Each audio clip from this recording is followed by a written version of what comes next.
Hey, I'm Tia Williams. I'm the CEO and founder of Midlands Anchor. We are here for our first pub talk chat with some of my friends. We're going to be talking about the year of the flood, just reminiscing on the last year and the flood struck our community.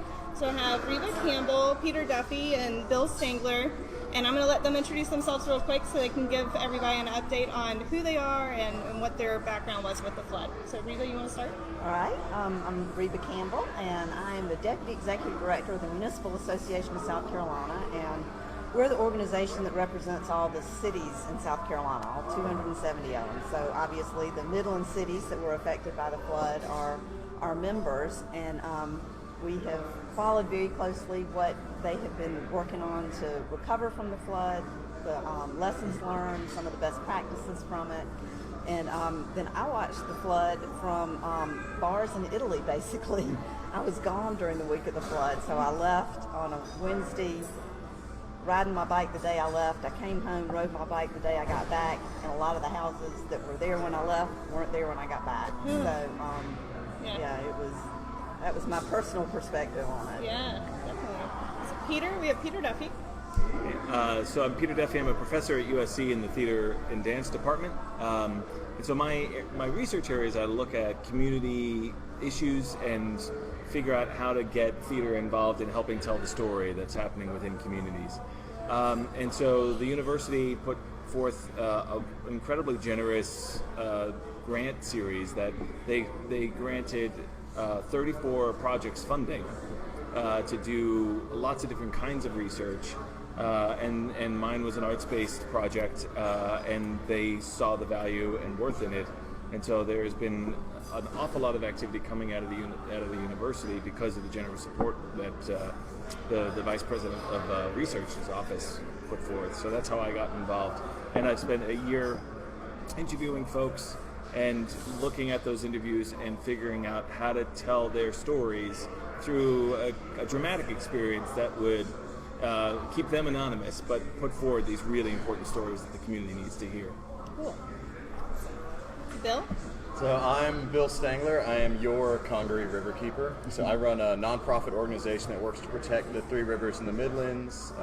And so we certainly were very active during the flood, did aerial reconnaissance to look for pollution impacts and flood impacts. Been working on policy issues, infrastructure issues, and a number of other things since October. And everything from chasing down sewer spills to going and working on issues at the State House. Cool, very awesome.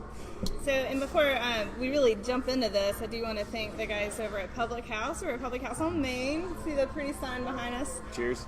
Cheers to that. Having a little midday beer just because, we should have a treat every now and then. Why not?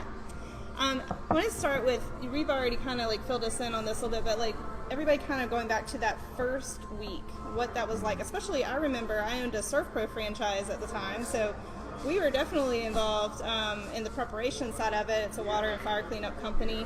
And I remember Nikki Haley getting on TV and the adjutant general standing next to her, and there was a sense of this is big. And I don't think we saw that as much with a lot of the other national floods.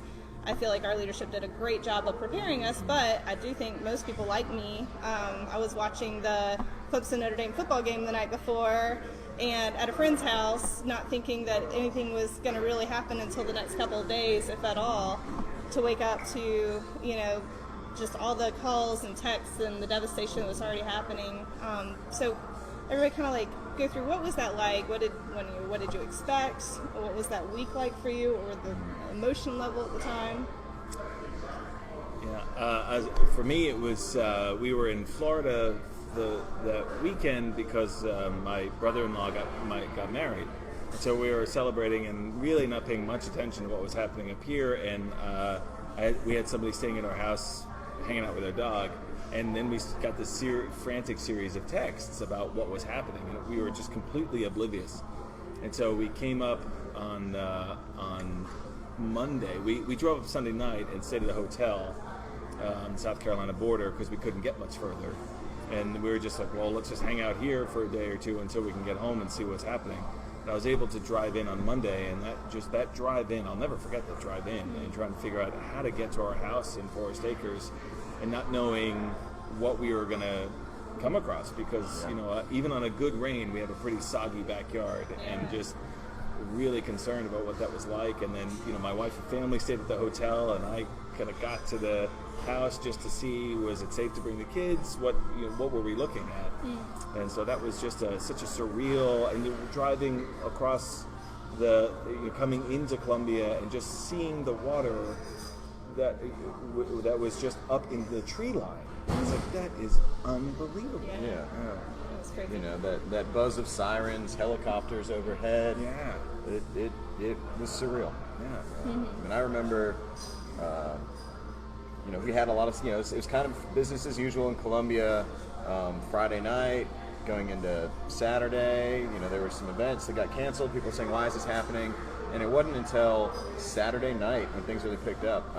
I stayed up that whole night watching USGS stream gauges, webcams, radar.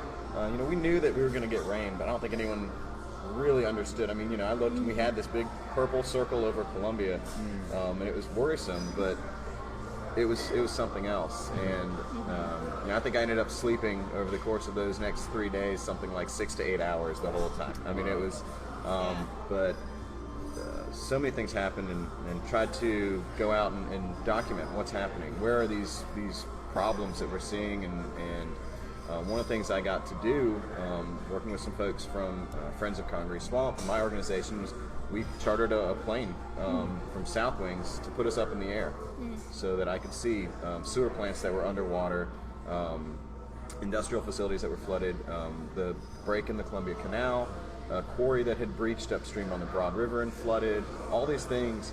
And one of the other big things that we wanted to see was, what does this floodplain south of Columbia that was going to be the Green Diamond development look like?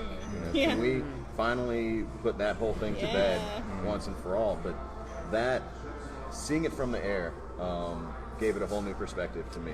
Yeah. I flew over and you saw cars still sitting in streets washed out. We saw broken dams. We saw all this. I saw all this stuff, and took about 500 pictures just to make sure that we had that documented. And then went back and tried to find it on the ground too, to find some of these things. Yeah. It was incredible. Spent almost every day going to the canal and watching the repairs as they tried to build that temporary dam, and then watched it fail, and then watched them finish it. And the city hung on the edge. I mean, we came really close, and a lot of people kind of forget this.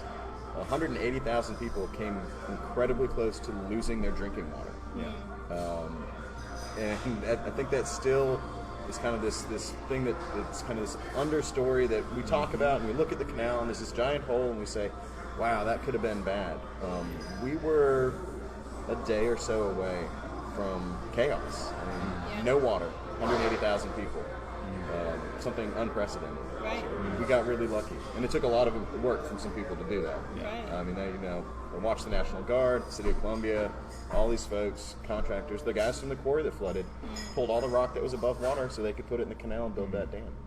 So it was a heck of a week, and it's been a heck of a year since. Yeah. You bring up a good point about the communication side of it, because I think all of us, and it's a good thing, we care about our neighbors, and we care about whatever is right in front of us that we can take care of. But like with us at ServPro, I actually saw less of the flood damage than most people, because I was in the command center dispatching jobs, and I mean, I would see photos that would come in from but our photos are more specific damages. It's not obviously nothing aerial, nothing really widespread. And I think that there's this interesting challenge as a leader of this community to know how to adequately prepare the public, but also help to kind of keep things streamlined and keep panic from happening. Because we had to all, and there's a lot of conversation since about, how could we have been better, more organized. There were so many needs. It was kind of hard to figure out who needed what. But I think that our leaders also had to make a call about only letting so much information be known, so that we could kind of move along day by day and not, tip the boat over. One of the biggest things there was finding reliable sources of information. And in this digital age, and I don't know if you guys saw this or experienced this, but a story would come out and it would happen on Twitter, and it would go fast. And I know there's some folks at USC researching this, and I wanted to see their talk, which unfortunately has been canceled, so I'll have to find out another time. But So I saw these things go out, and it was, you know, I ended up trying to stop terrible rumors from going around. Yeah. So there would be a dam is about to breach, there needs to be an evacuation, and it's talking about something like Lower Rockyford Lake, and they need to evacuate maybe 100 homes. But a news station somewhere else picks up that headline and puts a picture of the Lake Murray Dam. Well, now you're talking about 100,000 people, and there's panic. Right. And that kind of stuff happened constantly.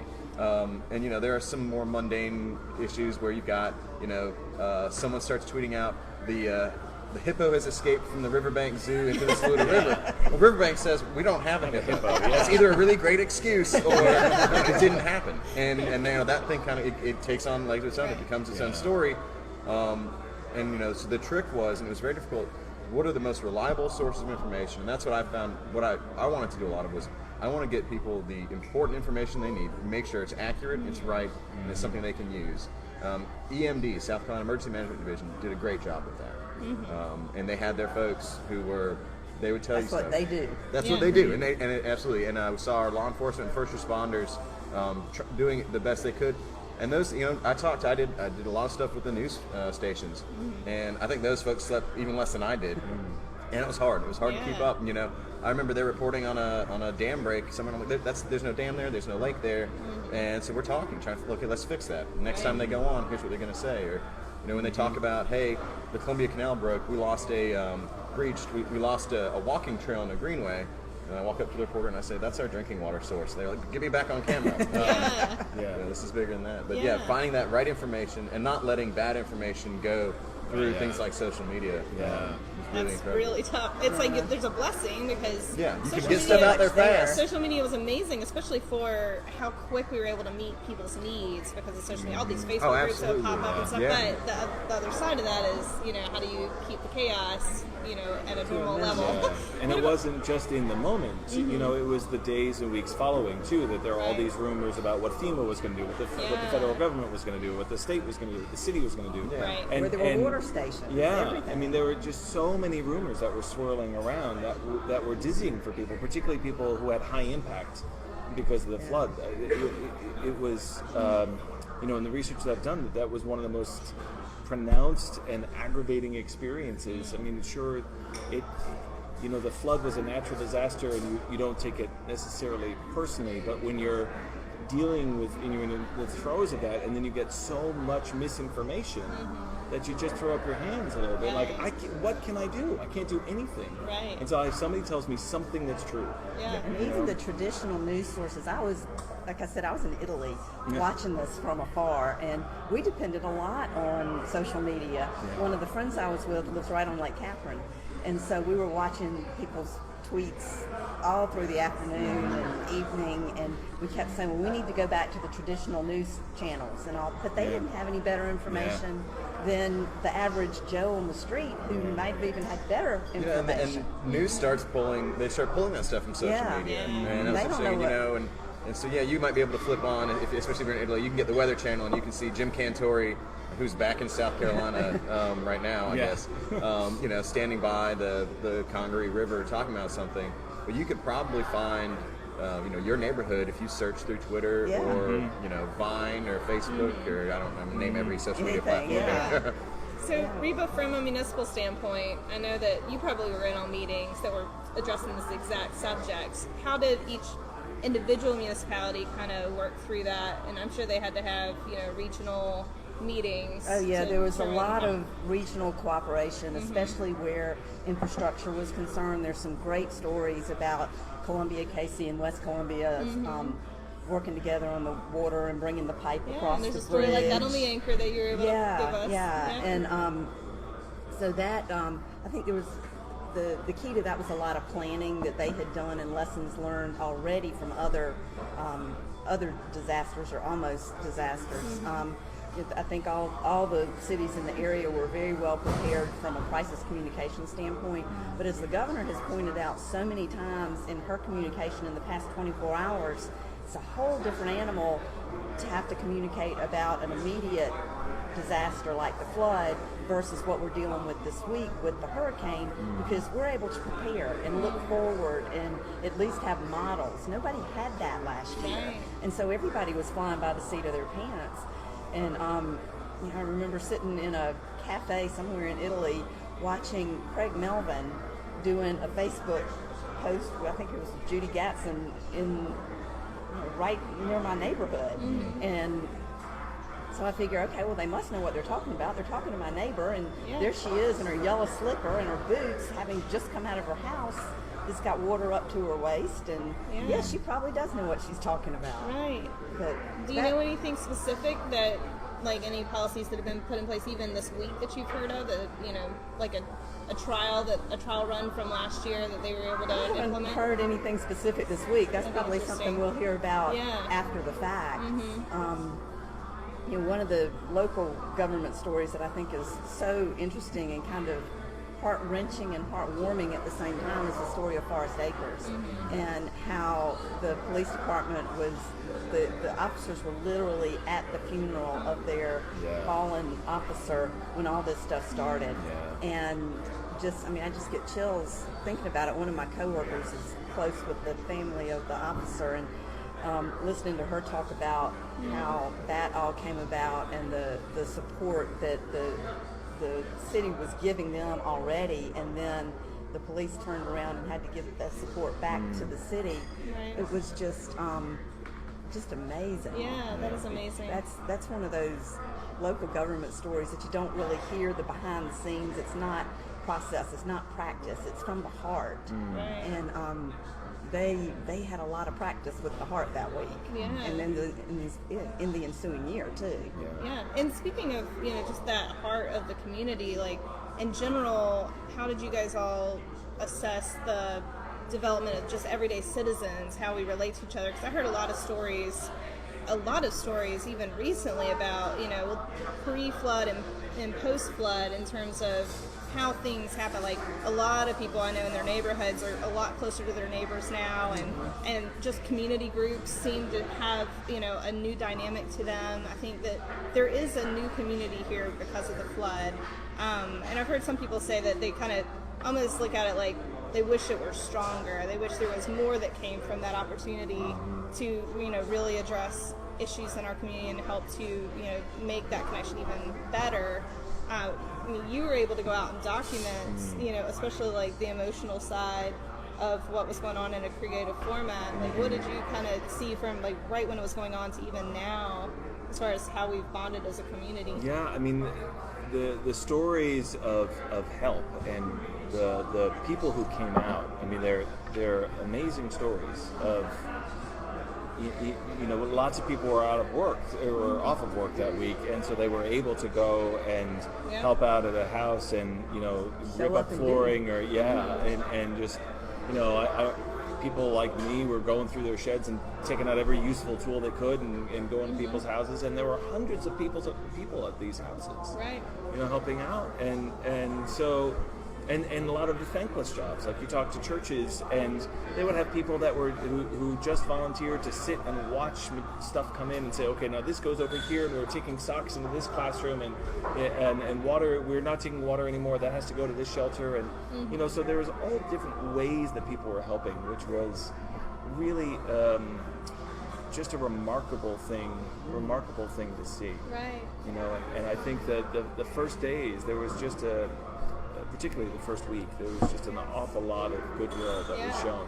Well, and I could testify, I mean, the one benefit of being in the Surf Pro system for so long, we actually would travel and do storm cleanup all over the country and clean up after mostly hurricanes, but everywhere I've gone, there's always that sense. I'm always like, my heart's always lifted a little bit, you know, because we're stressed when we get there and we don't really know how it's going to go, but then you see how people are helping, it gives you that extra energy boost. But it was nothing like what I experienced here in Columbia. And I don't know if that might have had a little bit to do with social media and how we're able to better connect, but I mean, it was not normal when I was traveling and doing storm cleanup to not be able to drive down streets because there's so many cars or people parked in front of their neighbors' houses. Like, we would always see neighbors going to each other's houses and helping, but what we saw in Columbia is not normal. It was above and beyond. It was amazing. And it was also anonymous. That's one thing that I just loved seeing, riding down one of the streets over near Whole Foods, that neighborhood that was hit so hard. one afternoon, when I feel like I want to do something to help people, I make chocolate chip cookies. You know, that's just kind of what I do. Yeah. And so I had made like, I don't know, a dozen plates of 2 dozen cookies, and I was just driving through the neighborhoods giving them to people because I felt helpless, and that's something I felt like I could do. And so I drove up to this house that had about a dozen people in orange shirts.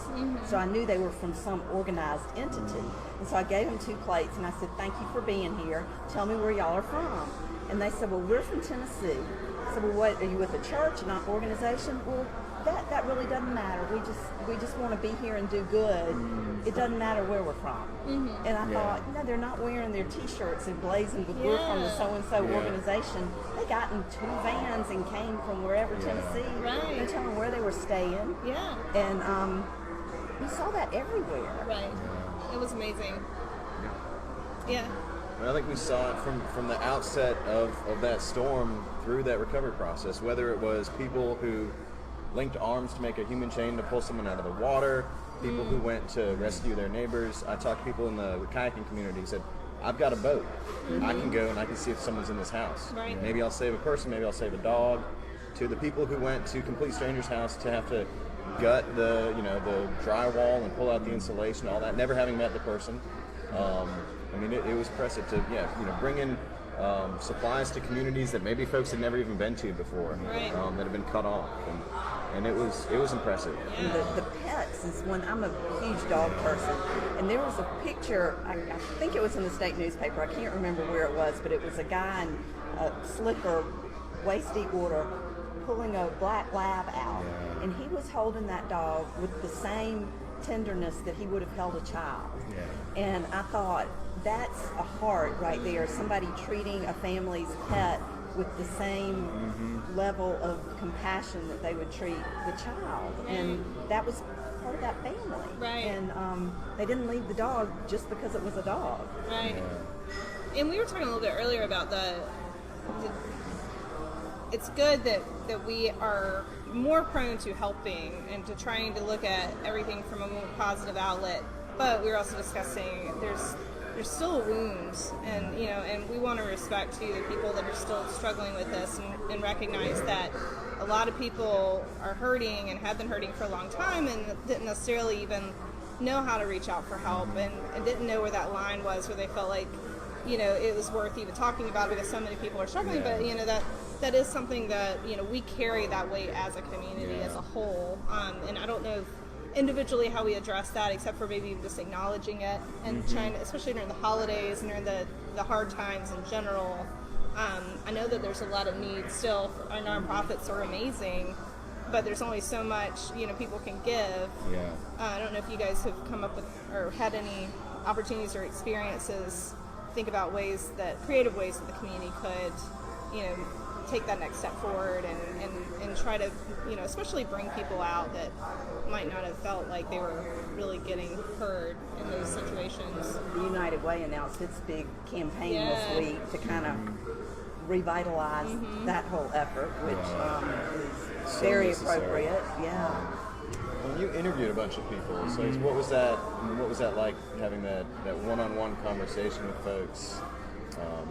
I'm sure you got some very interesting insight into that. Yeah, I mean, I think there was 2 major threads that went through a lot of these interviews. The one was just the unadulterated gratitude that people had about the help that would come out.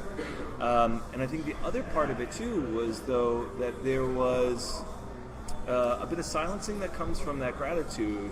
That I can't say that I'm angry that, I was saying before that this woman was saying that all of her, after 50 years of marriage, all of her husband's letters were thrown away, were thrown in the pile, the gut pile, in the front of her house, and she never had an opportunity to see if anything was salvageable. And so how do you tell that story that I'm angry and I'm sad that I lost that, and I don't know if maybe it was unsalvageable, but I don't know that. Right. And so Had how no do you control had no over that. control? Yeah. And so people were coming in to help because I was motivated to help. Everyone was moved to help. Felt so lucky that my house was spared. So we were motivated to go out and help, but sometimes the help that we gave what was more about our needing to help and not necessarily saying, I want to be with you in your moment of need. I know you probably don't know what you need in this moment, but let's figure this out. And I think some of that silencing around gratitude was really hurtful. And then, there are other stories around kids who would go to school and they would hear that so-and-so had, a church came and 50 people were there for the whole week and they cleared out their house and nobody came to somebody else's house. And so kids are hearing that, how come you got help? And I didn't, nothing, nobody, where was everybody, and so there was a lot of, disparity around that, how that went. And through no ill will, through no intention, but I think that kind of feeling those slights, and there's no intention about it, but how do you not feel that as a slight? Right. It's difficult to communicate. Do how do you even talk about that? Is the neighbor who had to replace some insulation in an HVAC, can he say, man, this was terrible when the house across the street was completely destroyed? You feel like, okay, I shouldn't talk. Or, do you feel bad because you recovered faster than someone else? And it's really difficult stuff. It is really difficult stuff. And then, when people move on, I've heard stories of people coming and saying, you still have the X on your house. Like, when are you going to start, my property values are dropping here. So when are you going to start doing something about that? Yeah. And it's like, that's tough. That's really hard. Yeah. There are a lot of, and then we kind of touched on this a little bit already, there are a lot of people who are still experiencing this. There's a lot of unanswered questions and people who don't know if they're still now, a year later, are they going to be able to go back into that home? Yeah. There's people waiting to find out if they're going to get a government buyout. Am I going to rebuild my home or is someone going to tear it down? And a lot of them, we talk about this too, you're paying two mortgages. They're paying rent and they're paying a mortgage on a house they can't live in. Yeah. Those are It's unanswered questions. And, that process, it moves slow. And that's what we see is that pace of recovery. When you go from response, let's rescue people, let's get water stations set up, that moved fast. And then as it kind of transitions to recovery, how do you get back to normal? Things slow down and you hit these critical times and then it kind of fades from the public view and the whole process slows down and I know that's an issue at the municipal level and that's where a lot of these decisions are being made, whether it's building permits or buyouts or all these things, and a lot of people are still wondering and it's I'm not saying that it's anyone's fault at all because this stuff just happens, but just the process. I think we can do it better. I think we want to strive to do that. Let's answer those questions. Let's get these people out of limbo so they know what's going on and help kind of rebuild these more resilient communities. Yeah. What were some of the big lessons learned from the municipalities? Because I know they had to have been really stretched and challenged and but I know that you've talked about some that really were able to use that as an advantage to kind of restructure and do some planning. Can you talk to any of them? We've kind of touched on this already, but communication, and being able to already have media relationships and media trust, and talking to folks, especially in West Columbia and Casey. They both just reiterated that was key. And the tabletop exercises, you can't, like I said before, you can't plan specifically for a flood like you can plan specifically for a hurricane. Right. But you can still do your tabletop exercises and keep your muscles in shape for something like that. And it's easy to let that kind of stuff fall through the cracks when you're, especially if you're a small local government and you've got, you're just trying to keep the lights on, so to speak. You don't have time for that kind of practice. But I think the flood was a real example of you got to make that front and center, and that was a huge lesson learned, I think, from the biggest to the smallest, both in the Midlands and around the state. And the Mayor's Association formed shortly after that, correct? Was it kind of around the same time, or maybe it was formed right before, and they really took off with it? There's a Midlands coalition of mayors. That's what I meant. And they are very, very tightly in touch and work together very well. We're very fortunate here in the Midlands that we've got good relationships among the mayors here who talk to each other and trust each other. That's not a major issue in South Carolina, but in some areas they just don't know each other that well. And if you don't know each other that well, you don't trust each other. And we can be very proud of that here in the Midlands Right, because especially with the downtown, like the Main Street redistricting project that's happening right now for downtown Columbia, and then a lot of things happening right across the river. It seems like, in general, there might be a little bit more momentum behind some of these things that might have something to do with the flood, or at least a renewed sense of energy. Byproduct of it, certainly. And you've got each community understanding its own brand and its own strengths, and all playing off of that. Right. And I don't think that's necessarily a result of the flood, but the collaboration certainly was strengthened because of the flood. Right. That's awesome. Yeah. And I grew up here, so I've seen a huge difference from when I was younger and hardly anybody crossed the river to now. Like there is, especially like there's a sense of pride on this side of the river for whenever New Brooklyn was announced and things happening on the Casey West Columbia side. Like it's nice to see that we're all cheering each other on. And, it connects instead of divides. Right. Now, when I was growing up, it very much divided, Right. and now it's all one region, which is we will Right. thrive Good for as a everybody. region, Yeah. and we saw that whether it was flood response or other things. I mean, the the river. fact that we were able that's to, a huge it's connector. not something that divides these communities. It's something that brings us together. And, and when we asked for help, West Columbia and Casey said, let's turn on the pipes and get you some water, that kind of stuff. Yeah. Talking about lessons done. learned. I think we also have to maybe look at the other side of that, which is missed opportunities, lessons that we didn't learn. And there are a couple out there, and there are some things that we sit 1 year after the flood, should have been done, could have been done, that's just not happening.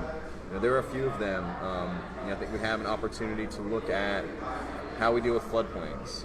Those areas that are going to flood, and they're going to continue to flood, not just with a major storm and 20-something inches of rain, but on a regular basis with smaller events. How do we restore those and protect those? And that means things like not letting certain things rebuild in the floodplain and putting in stronger protections. We're going to see, folks have already asked to rebuild, see that broken Title Max building on Divine Street. They want to rebuild that right there on the edge of that creek while that building is still crumbling into the creek right now. We need to say that's a bad idea, and that's not where we have this stuff. Another really important one is, we had almost 50 dams fail here in the Midlands, and DHEC's dam safety program has more staff and a little bit more funding. We have not changed our dam safety laws in South Carolina. We were rated as the second or third worst state in the country for dam safety program and dam safety laws. And really common sense stuff can be put in place, and it's not happening. I don't know what else needs to happen to say this is a real issue we need to address. And we can't let things like petty politics get in the way of protecting people and property here in South Carolina and doing just what really makes sense. Especially because if we don't, then all of that good momentum kind of goes to waste. It's like we had, this is the prime time when people are motivated to make changes if they're not going to do it now. Absolutely. If we don't do it now, when is this ever going to happen? Some other priority comes in, and you got to put the money there. There's this kind of in the hazards and disaster kind of realm. There's this idea that you've only got a limited window after a disaster to really make changes, and then you kind of got this 3 to 6 month window where people are paying attention. They say, what can we do better? And then it kind of wanes off, and it falls out of public view. At the 1 year mark, you have this resurgence. People remember. You have these kind of events, kind of even what we're doing right today, and then it drops off. And this is it. This is the chance to make those lasting changes, to build resilient communities. And it's something I hope that we don't miss that opportunity. I hope we take some these really important lessons and apply them. But I'm not that optimistic right now about it, unfortunately. One of the interesting things, you mentioned the word resilience around this, and I think one of the interesting things that I've been finding and looking at other research is the term resilience is kind of problematic in that so it means to kind of go back to what you were before the event happened, and what happens if what we were before isn't something that we necessarily want to go back to? And I think if we're going back to business as usual, as we were before, the politics as usual, as before the flood, I don't necessarily want that kind of resilience. I don't want to go back to the work same on that shit. language, right? Let's build stronger, safer communities. We don't have to go back to what it was, and in many cases, we probably should. There were some things that that really didn't make sense beforehand. That we just kind of it just happened. It developed over years and years. And yeah, we need to do better. Yeah. And you probably know too, from a municipal standpoint, like government is just like any other big organization and big businesses are the same way. You just get in a routine, and it's hard and it's expensive to change sometimes. And I think most people do get good ideas a lot, but it's hard to take those first steps. To do it, because people will push back. Going back to your word resilience and the way it used to be, that's comfortable. Even if it wasn't great, that's comfortable. And for some, and when you overlay the flood situation with the socioeconomic issues there, and then you overlay that with all the racial issues every community has right now, they're all interlaced.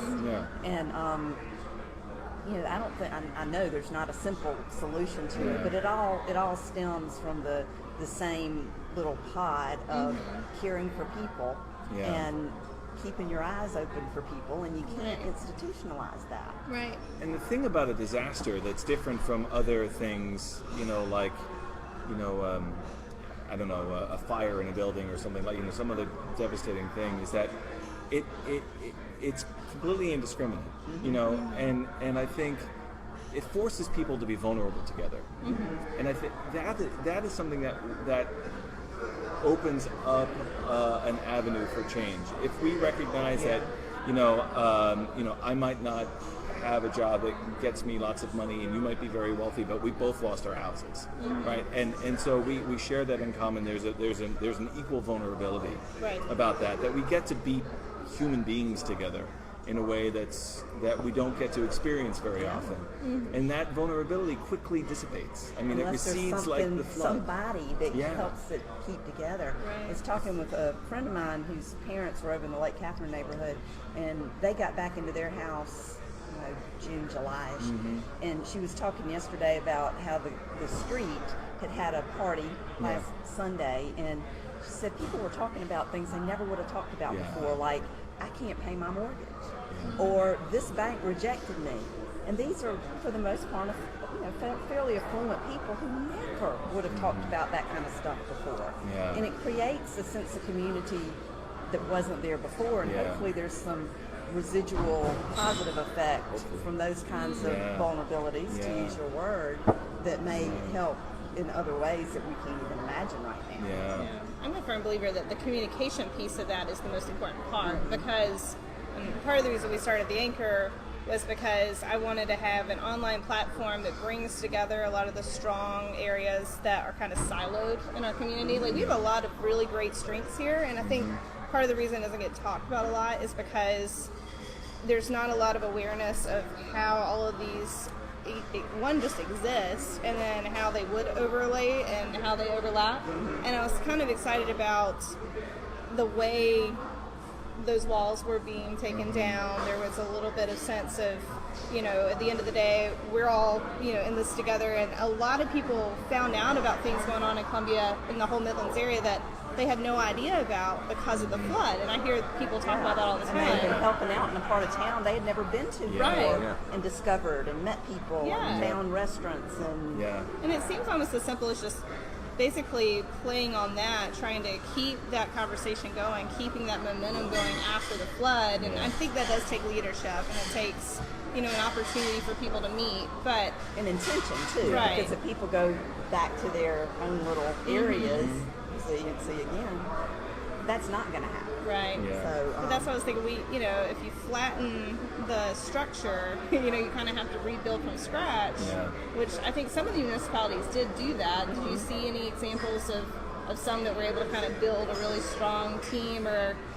like a mission statement for the general area, because, they had to sort of start over in a way? Or? I wouldn't say formally. Okay. I would say that, and again, I go back to Forest Acres, because that one was just so evident with the police officer and then the flood. And Forest Acres is such a small, contained area, and it's not your traditional city. But that community just pulled together. And the city hall and the police department were washed out, and they sent that big it was like an RV that sat in the parking lot for weeks, and that was the center of their community. Yeah. And I don't know, that was just amazing to watch. And you didn't even realize what you were watching until after the fact. Right. That's cool. Yeah, I remember that. weren't the police and the fire department, weren't they housed temporarily in They were in a church. in the church, in the Lutheran church, I Yeah, think? Yeah, yeah.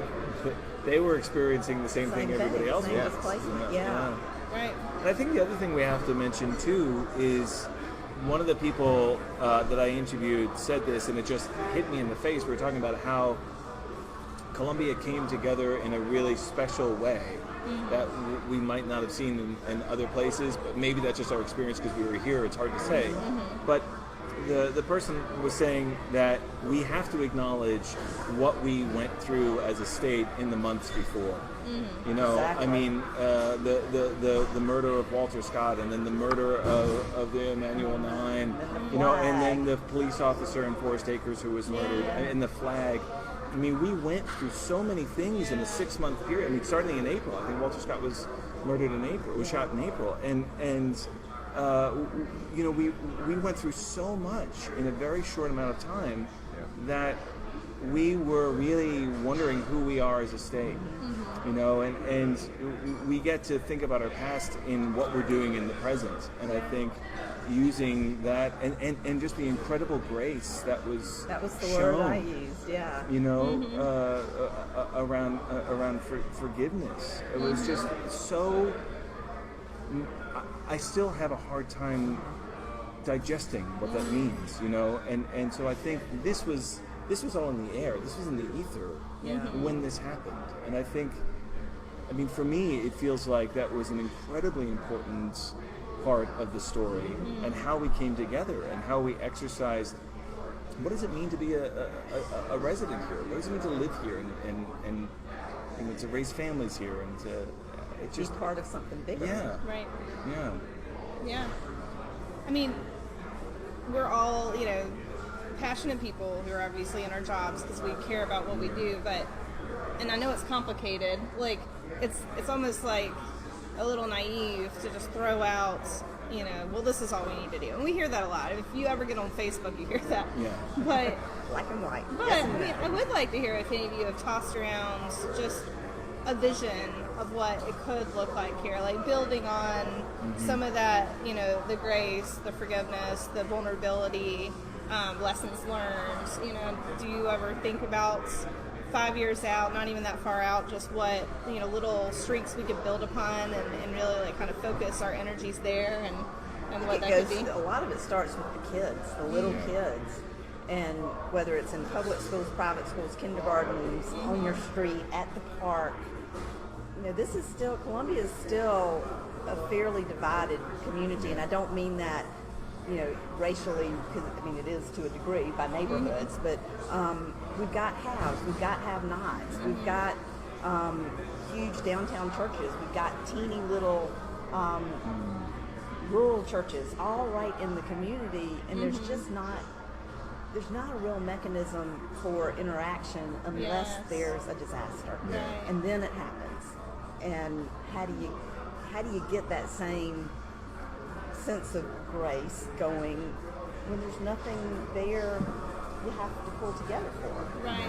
And right. I mean, I think that's a human nature question as much Yeah. as a Midlands area question. Right. But that's a hard one. And Yeah. it goes back to leadership too. And it's not just the elected leadership, it's the community, the communities, and the neighborhood leaders, and the Sunday school teachers, and the... Well, we are the government. Yeah. You know? I like to hear you say that. Yeah, you are the government. It's not the people who sit behind the city council desk. You are the government. Yeah, and that's where the change comes from. Absolutely. Right. Yeah. Definitely. Any thoughts? Yeah, one of the things that you mentioned, and we've all kind of mentioned a little bit, is the really important piece, communication. And you know, whether it's the definition of resiliency or how do people reach out. And I think one of the things that jumped out at me, and it's been a constant thing that I've had to talk about at different times, is you have to be very careful with the words and phrases that you choose. And one of the ones that's come up so many times for me is the term 1,000-year flood.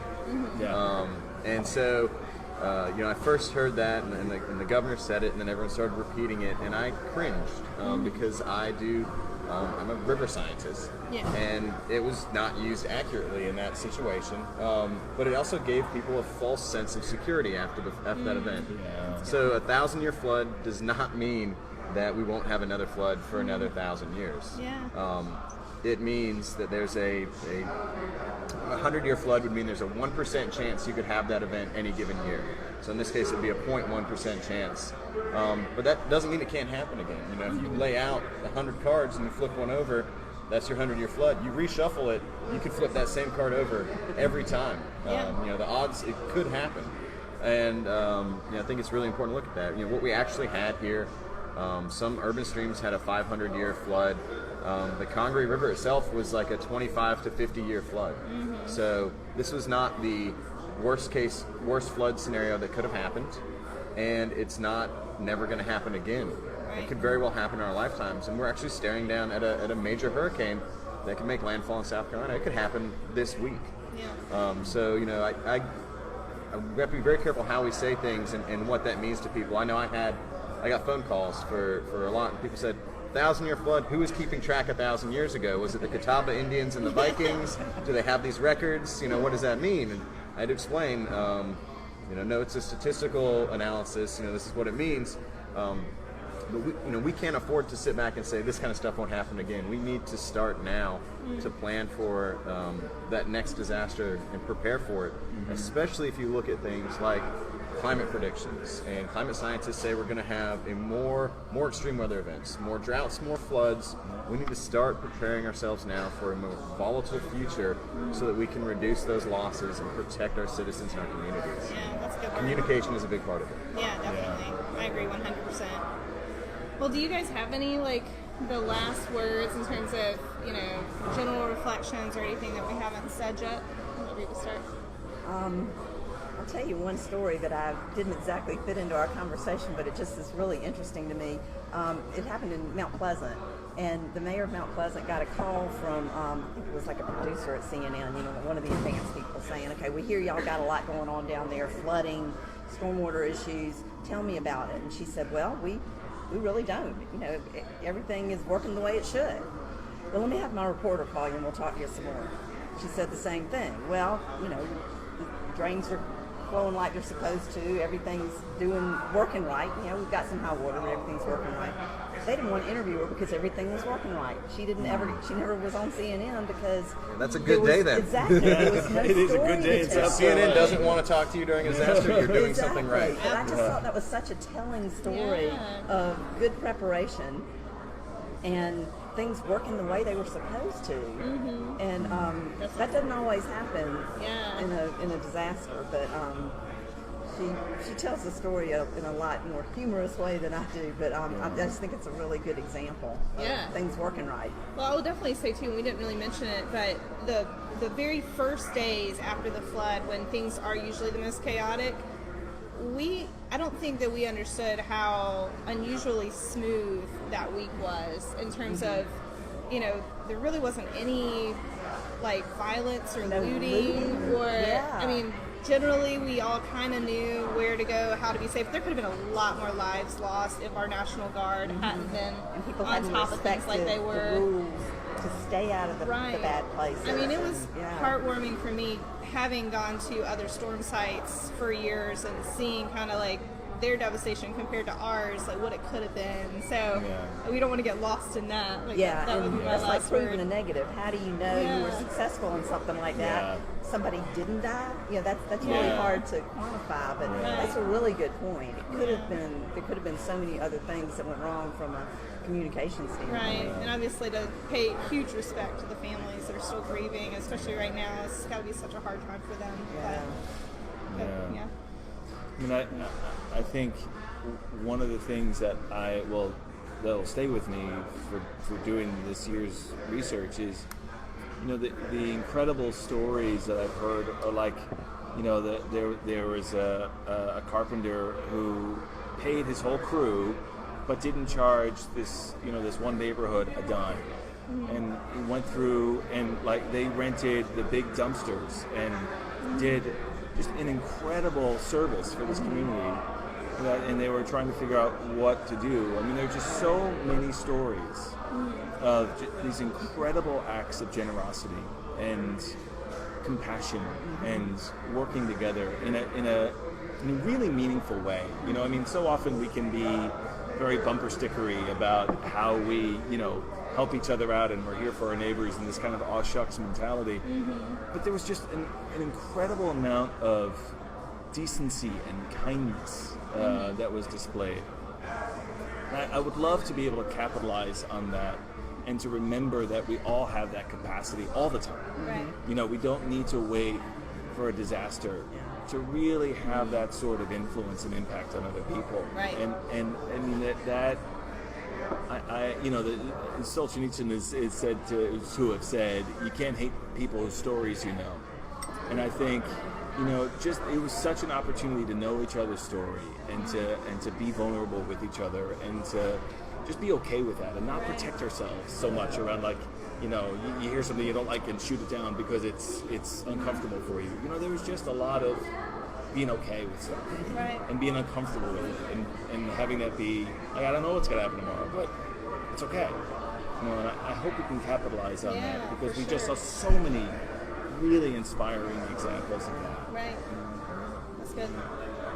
I think it's just it's important that we grow from this event, and not just the kind of stuff that I already mentioned of policies and laws and infrastructure, but that character that we really instilled, that we saw in those days and those weeks, that becomes who we are, not just in a disaster, but all the time. We can be our best selves in our best communities, and I think we have the opportunity to do that. Yeah, that's good.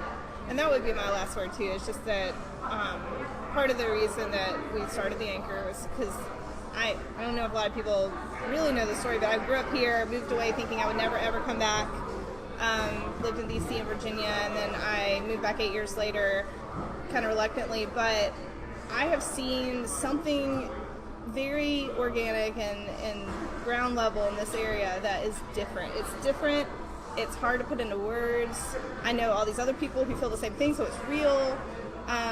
And I think we're waiting to kind of see what comes from it. So now I'm intrigued, and that's part of the Anchor just kind of happened naturally because it was a collection of stories of people that felt the same way.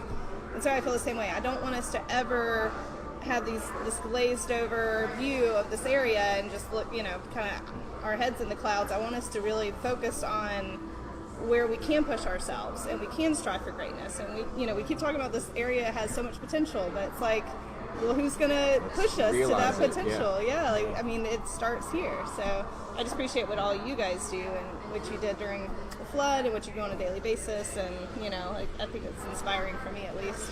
But we do want to thank the Public House on Main Street. They're an awesome venue and allowing us to be here. And this discussion will be saved on our Facebook page and then eventually uploaded to midlandsanchor.com, our site. So hope you guys will tune in next time. You guys have a good afternoon. Thanks. Thank you. Cheers. Cheers. Yeah.